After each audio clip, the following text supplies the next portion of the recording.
The Seven Sins, The Tyrant Ascending, by Jon Land. Narrated by Patrick Lawlor. Copyright 2007 by King Midas World Entertainment, Incorporated. This unabridged audiobook is published by arrangement with Forge, and was produced in the year 2008 by Tantor Media, Incorporated, which holds the copyright thereto. Prologue. The Boy. The Aegean Sea, 74 B.C. "She's out there all right, Captain, hiding from us." Captain Alisan Kubivaros returned the spyglass to his eye, wondering if his first mate, Simira, was as good a prophet as he was a crewman. The fog before the Belas seemed like an impenetrable wall, and with visibility non-existent, even he knew it best to keep his ship's speed slow at midday. Had Kubivaros believed in omens, the suddenness by which this bank had appeared would have disturbed him greatly. As it was, he was concerned only with finding the corn ship that had strayed off course here in the Aegean Sea, between Delos and Crete. "I heard the creak of her sails off the port bow," Simira insisted. "Must have caught wind of us and come about." All Kubivaros's instincts told him to steer straight down the center channel for Crete, not pursue this fool's errand of additional plunder. After all, he had just offloaded on Delos the crews of 3 captured ships. Nearly 300 men in all had been held for days in the vast holds of the Belas. Some had died from thirst, but most had survived in decent enough condition to bring a hefty price. The stout and balding Kubivaros hardly fit the dashing figure of a legendary seaman, but in every port of call that knew his name he was considered the greatest Cilician pirate of his time, perhaps ever. Yet he none the less loathed trafficking in men rather than goods. The large and unwieldy corn ships were like lumbering spiral-shaped warehouses at sea. They carried hundreds of tons of Egyptian wheat to Italy, their oversized frames and slow speed making for easy and profitable targets. Selling men into the service of wealthy Romans, though, meant separating them from their families forever, even as Kubivaros longed to return to his. The irony chewed at him, but was nothing a glass of wine couldn't settle. This feeling was something different. 10 years as a pirate, the last 2 as captain of the Belas, had honed his instincts and taught him to make greed his ally, not allow it to consume him. A corn ship this far off course more than felt wrong. It was wrong. It didn't take a lifetime at sea to tell Kubivaros that. Still, he stopped short of ordering the Belas to steer out of the fog bank that had enveloped her. In years past, in times before Kubivaros's birth, pirates would have counted their blessings along with their gold and sailed for home. But these were not those times. Events had conspired to turn the tables in wine-dark waters like these, to the point where the Cilicians practically owned the Mediterranean and Aegean seas. The powerful Seleucid Empire, which had long controlled the seas thanks to the huge swatch of territory it ruled through Syria, Mesopotamia, and Persia, had started to disintegrate after 150 B.C., when Alexander Belas, after whom Kubivaros's ship was named, blazed a bloody trail to the throne. Added to that was the fact that Roman noblemen needed slaves to work their fiefdom-sized plantations called latifundia, financial motivation for the Roman navy to give pirates free rein of the seas.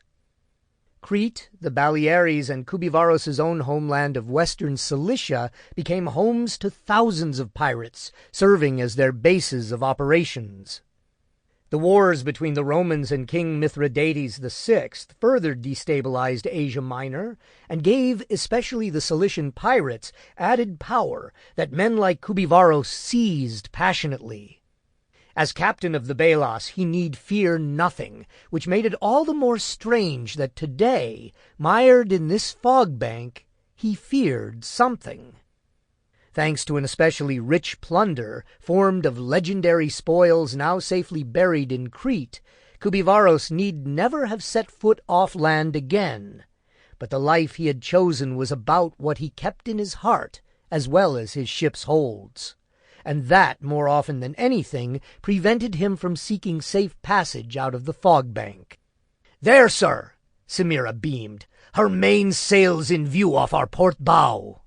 "Then bring us about," Koubivaros said without hesitation, feeling the familiar fire stoked within him. "And let's have our way with her."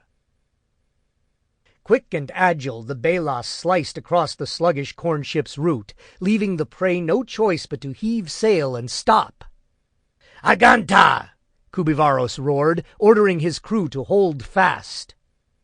With that, the Belas's strongest mates slung bailing hooks across the corn ship's deck rails, effectively fastening the two ships together before the soon-to-be imprisoned crew could react. Koubivaros watched as his archers poised in the prow of the Belas, prepared to take aim at any of that crew foolish enough to fight back. But none did.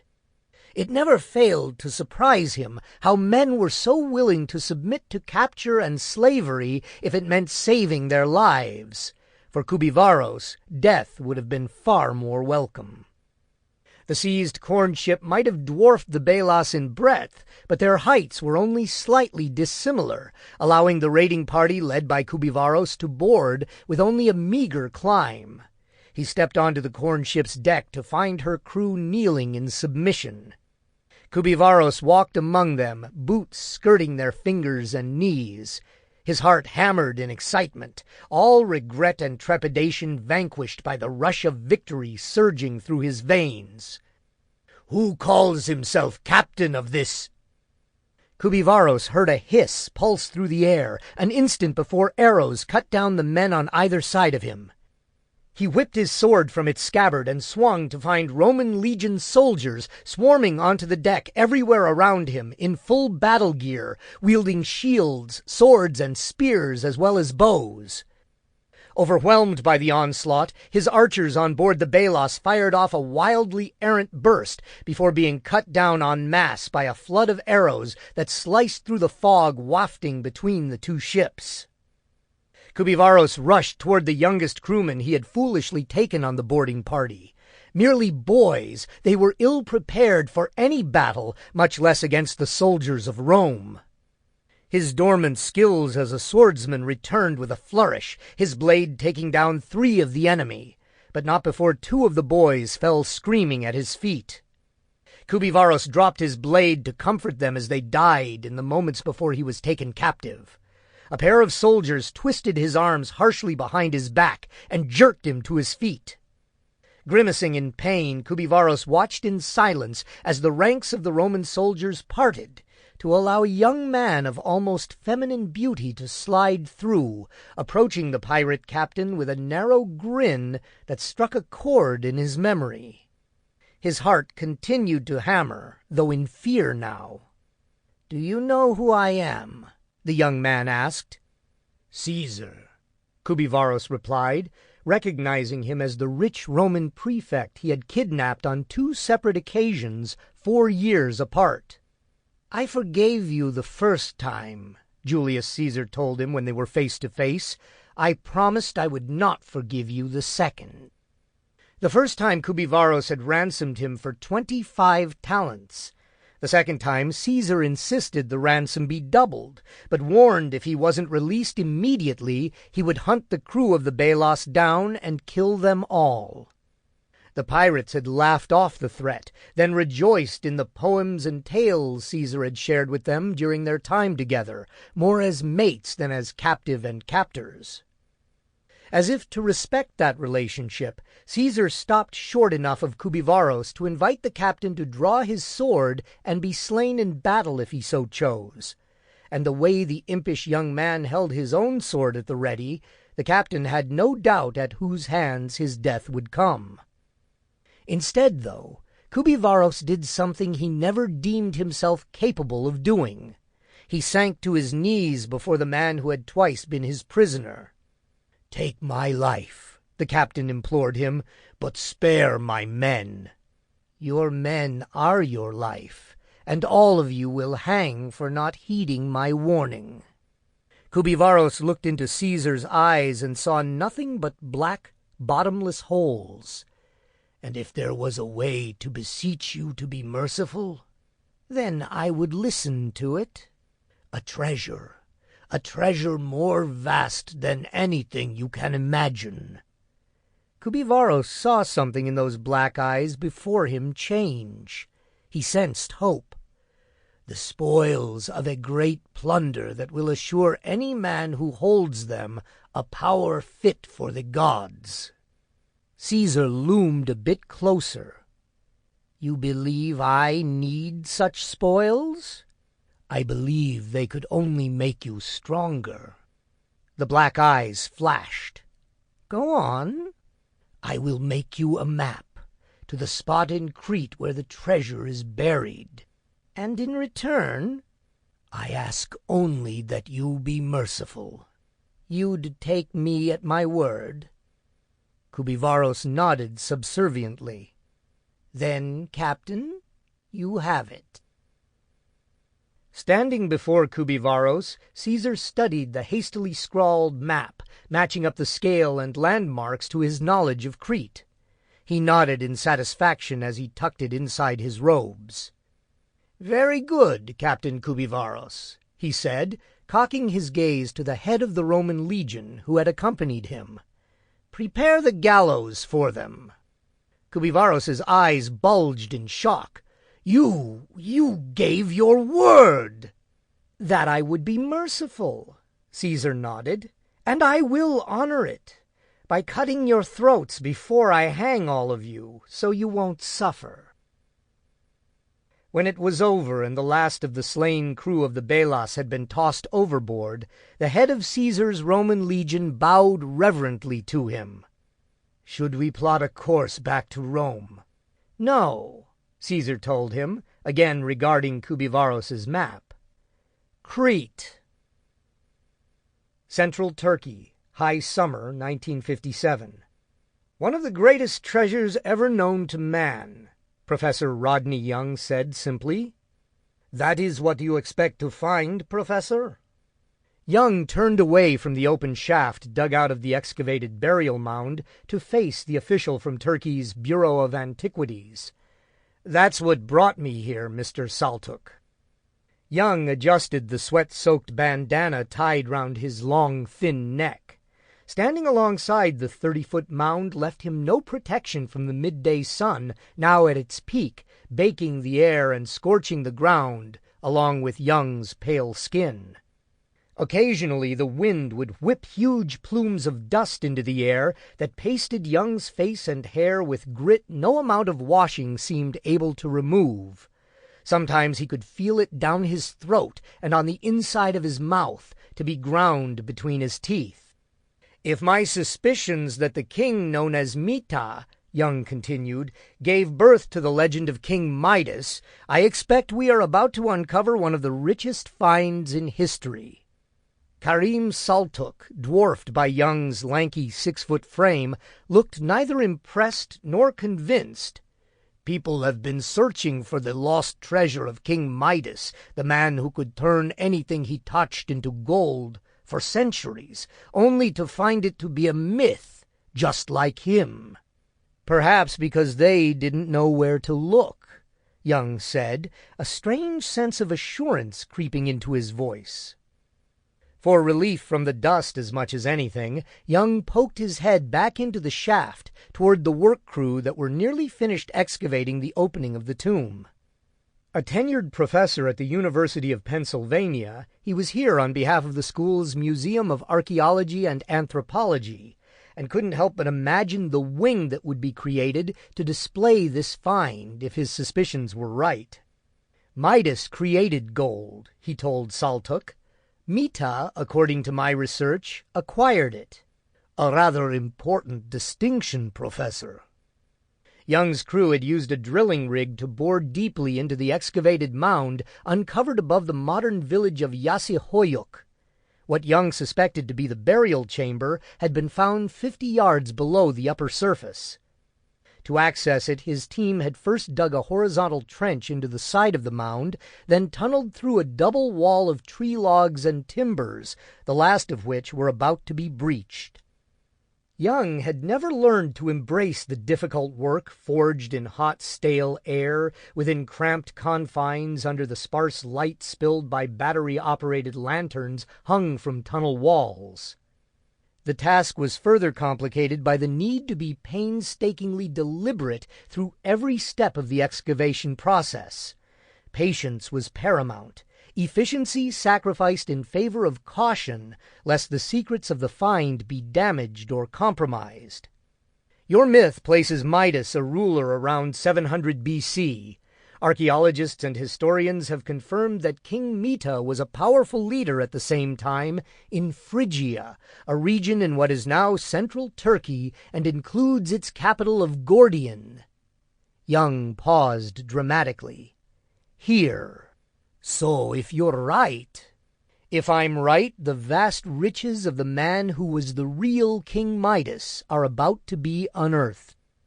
As if on cue, Young's two most trusted excavators clambered toward him down the shaft. They gestured backward, their excited mutterings through dirt-choked mouths indicating they had at last broken through to the tomb. Young took their place in the cool shaft, enjoying his rightful stature as the first to actually enter the tomb. "Well, Mr. Saltuk," he said to the man from the Bureau of Antiquities, "myth or legend? Shall we find out?" Saltuk followed Young along the shaft's slight downward slope. They reached a ladder, and Young took the rungs quickly, switching on his flashlight as they approached the breached opening. Crouching slightly with Saltuk right on his heels, he could smell the warm stench of rot from the long trapped air. Young stepped down off the ladder reverently, savoring the moment of entry, as his beam struck the remains of a body laid out in state on a thick pile of colorfully dyed textiles inside what was left of a log coffin. Feeling his theory about to be affirmed, Young turned his flashlight about in search of the treasures of a king that would invariably be buried with him. The beam swept one way, then the other, then back again. "Well, Professor?" Young could only turn back to Karim Saltuk in utter surprise and dismay. Other than the coffin, the tomb before them was empty. "Wait," Saltuk said suddenly. "What's that?" Young spotted a lockbox on the dirt floor. Feeling his hope briefly renewed, he brushed the dirt and debris away and inspected it gingerly. "It's empty," Young reported, hope sinking again. The lock smashed open the same time the tomb was plundered. Saltuk crouched, gazing over his shoulder. "All Mita's treasure left in the open, except for whatever was inside this. I wonder what—" "I don't know," Young said, dejection creeping into his voice. "And I never will." Caltagirone, Sicily, 1975. "I don't want to die," the boy thought. His skin felt clammy, and the hay in which he was hidden scratched at his arms and legs, making them feel itchy. His right hand clamped on to the gold medallion through his shirt, clung to it like some magical talisman that could wish away the gunshots and the killers behind them. "I don't want to die." Just minutes before, 7-year-old Michael Nunziato had planted his pitchfork in the thick pile of hay and lifted the golden medallion from his shirt. He let it dangle low past his thin chest, almost to his stomach. He was frail for his age and tired easily, much happier with a book than a chore. If only he had one to read now, beneath the warm spring sunlight streaming in through the windows and gaps in the barn's wooden slat walls. The rays reflected blindingly off the medallion's raised design, which he loved running his fingers over. Michael could not read the language in which the simple words Somnia, Aude, Vince, forming a motto, were written, but he had committed their translation from Latin to memory. Dream, dare, win. His father, Vito Nunziato, kept the medallion in his top dresser drawer, tucked between his work socks and church socks, as he called them. Michael knew because he had found it there on enough occasions, always sneaking a gaze over his shoulder on the chance his father would appear in the doorway. For that reason, as much as any other, he had always resisted the temptation to raise the medallion from between the socks and loop it over his head. Until today. His father had taken the medallion out of the drawer occasionally when Michael was younger, always at night before coming to sit at his son's bedside to tell him the story of how he had come into possession of it. Vito Nunziato had been little more than a boy himself, went the tale, a teenager snorkeling off Isola di Levanzo across the Mediterranean Sea from Marsala, waters rich with the ancient corpses of galleons and warships, which made the area a favorite among archaeologists. His family saved all year for that 1 week away from the farm, away from the chores, and Vito Nunziato took full advantage of it by searching the shallows for treasure shed from the hulls of the innumerable shipwrecks lost in these waters. His father had been snorkeling just below the surface when he spotted what looked like a strange rock formation 5 meters down. He was an excellent diver, capable of holding his breath for upward of 2 minutes. So he sucked in as much air as he could and dove lower to investigate. Drawing closer, he saw the object was actually a huge chunk of petrified wood, crusted with barnacles and algae, the remains of a ship lost to a storm long ago. Young Michael would listen wide-eyed, mesmerized by the tale of how his father had seen something shiny, a golden medallion, through a break in the wood, and reached his hand in to grab the treasure he had always dreamed of finding. Suddenly the sea had begun to quake in a minor tremor common in that area, the bottom stirring sand and silt into a blinding haze in the same moment the wood collapsed inward, pinning Vito Nunziato's arm. No matter how much he tried, his father would say in a tale Michael never tired of hearing, he could not free his arm. He began to feel light-headed, the air he had sucked into his lungs expended, and the world growing darker than the coughed-up sea bottom around him. Then, suddenly, his hand closed on something round and hard beneath the collapsed pile of petrified wood and dragged it up toward him. The next thing he remembered, the story went, was waking up on the Isola di Levanzo shore. His father claimed to have no recollection of how he had managed to free himself or how he had swum back to the surface. When he opened his right hand, though, he found the golden medallion he had spotted amid the wood clutched in his palm, the golden chain to which it was attached wrapped around his wrist. From that day on, the medallion and chain became Vito Nunziato's most prized possession. And his father would always end the story by making Michael promise that no matter what happened, once the medallion became his, he would never part with it until the day came to pass it on to his own son. Never. But Michael had been watching a few weeks back when his father, dressed in his church clothes, had lifted the medallion from the drawer and wrapped it carefully in black cloth before stuffing it into his pocket. He left the farm that morning and did not return until late that night, Michael rejoicing to find the medallion back in the drawer when he sneaked into his parents' room to check the next morning. His father had been sullen that day, and with each passing day seemed to grow worse, as if the life were seeping out of him.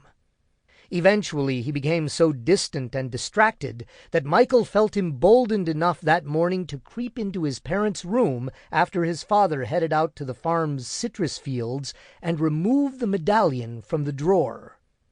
He held his breath as he lifted the chain over his head and felt the weight of the medallion against his chest. He tucked it inside his shirt and pulled up his collar to hide the chain. Suddenly, Michael felt different. In that moment, the entire world beyond this farm he so longed to see felt much smaller, no longer something only to be glimpsed in books, but to control like the pieces of a board game. Suddenly all his dreams of a bigger and better life far away from Caltagirona felt close enough to take in his hand and hold, more visions of an inevitable future than fantasies of an unlikely one. Distinctly uneasy out of guilt, he thought, Michael flirted with the notion of returning the medallion to his father's drawer. But he didn't, unable to dismiss the odd feeling that once draped over his neck he would never shed the medallion again. Michael shook off the strange sensation and headed off to the barn where his stall-cleaning chores awaited. He began his work in earnest, finding himself standing still on more than one occasion, with strange thoughts, like dreams, dancing through his mind. He pulled the medallion from beneath his shirt, comforted by its touch. "Why aren't you working?" His father's stern voice forced him to cough out his breath, nearly gagging. Michael quickly stuffed the medallion back inside his shirt and swung to face his father, who stood silhouetted in the doorway of the barn, his bulk blocking out the light. I was taking a break," Michael stammered. "You've been daydreaming again." "No, The world's no place for daydreamers, I have told you that." "I wasn't daydreaming." "You weren't doing your chores either." Michael gulped down some air. Vito Nunziato took 2 more steps forward, and Michael saw the old Lupara shotgun that always hung over the fireplace mantel held in the crook of his arm. His father glared at him, and for a moment, just a moment, Michael felt certain he was going to notice the medallion dangling from his son's neck. Michael lowered his chin toward his chest, hoping it might help conceal the gold chain. His father shifted the Lupara from one arm to the other and continued to glare at him. "Did you throw out those travel books and crazy business journals?" Michael could smell the sweet scent of fresh oranges from the family's groves rising off his father, a scent that rekindled his earliest childhood memories, reassuring even now. After lunch he would sit with his mother and tiny sister Rosina in the shade of the oak trees and play jacks, or just feel the cool breeze as he snuggled against his mother. With 18-month-old Rosina demanding ever more attention, such moments with his mother were rare, and he had come to cherish them deeply. "Yesterday, like you told me," Michael said. He left out the fact that he awoke this morning to find his books, pamphlets, and journals back safely under his mattress, returned there by his mother. As always, the two of them would never speak of their ongoing conspiracy against his father's efforts to turn Michael into something he could never be. "America and business is no place for you. You understand that now." "Si, Papa," Michael lied. Vito Nunziato shrugged his thick shoulders, suddenly aware his son's eyes were rooted on the Lupara. He drew his free hand over the barrel as if to hide it. "We're having lunch early today," he announced, voice gruff from the packs of cigarettes he smoked each day. "Finish your chores and join us." Michael dragged in some breath and held it until Vito Nunziato turned and retraced his steps from the barn. Then he moved to the doorway and watched his father stride toward the adjacent farmhouse. Located in the clearing that also contained the corral for the horses and grazing area for livestock, the house had been built by Michael's great-grandfather. His grandfather, who had died just days before he was born, had rebuilt it after a lightning strike set the roof on fire. Michael could see his mother setting the table on the porch, adorning it with plates of sliced fresh oranges picked from the groves that very morning, as Rosina looked on from her perch on the floor. Then something else claimed his eye. He saw a man tucked into the thick stretch of grove that rimmed the clearing between the horse corral and grazing area. His shape was made briefly visible by the breeze shifting the dense, drooping branches. Then, just as quickly, he was gone, but not before Michael glimpsed him holding something that looked like the kind of old hunting rifle his father had tried to teach him to shoot without success. Probably just one of the farm's hired hands wielding a shovel instead, the rifle conjured up by the imagination his father so loathed. Michael spotted Stefano and Ercole, two of the farm hands, emerging from the groves, mopping their brows with the sweaty kerchiefs tied around. Sample complete. Ready to continue?